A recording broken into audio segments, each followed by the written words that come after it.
আরে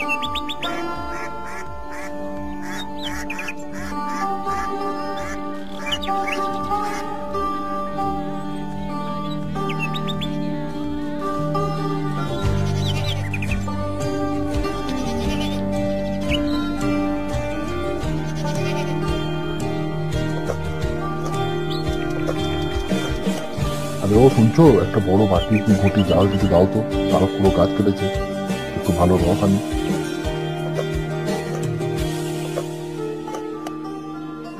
কি গো, কি হয়েছে, বসে রইলে যে? দাও না একটা ঘটি। টেনতে টেনতে সব কোথায় গেল এরা? তুমি তেল মেখে বুঝিস হবে না? তুমি মনে মনে কি ঠাউরে কথা বলতে পারো? কেন কেন, কি কি আবার, কি কি হয়েছে? তুমি কিছু জানো না? কি খুঁজে রাখো না? অত বড় মেজার ঘরে সে মাছ ধরে আর রস খেয়ে দিন কাটায় কি করে? তা একই গুজব উঠেছে, তা জানো? কেন, কি বুঝো? কি গুজব জিজ্ঞাসা করে গিয়ে চৌধুরীদের বাড়ি।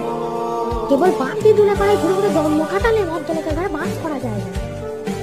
সমাজে থাকতে হলে কিছু নিয়ম মেনে চলতে হবে। আচ্ছা বেশ বেশ। এক ঘরে করবে গো, তোমাকে এক ঘরে করবে। কাল চৌধুরীদের পল্লী মণ্ডপে এসব কথা হয়েছে। আশীর্বাদ হয়ে বিয়ে হলো না, যাও তোমার ভালোই হয়েছে। এখন গিয়ে দুলে বাড়ি বাগদি বাড়ি উঠে বসে দিন কাটাও। ও এই ব্যাপার, আমি বলি কি জানি ব্যাপার। এক ঘরে সবাই এক ঘরে বলতো না? কেন তোমাকে এক ঘরে করতে গেছে, কিছু লাগে নাকি?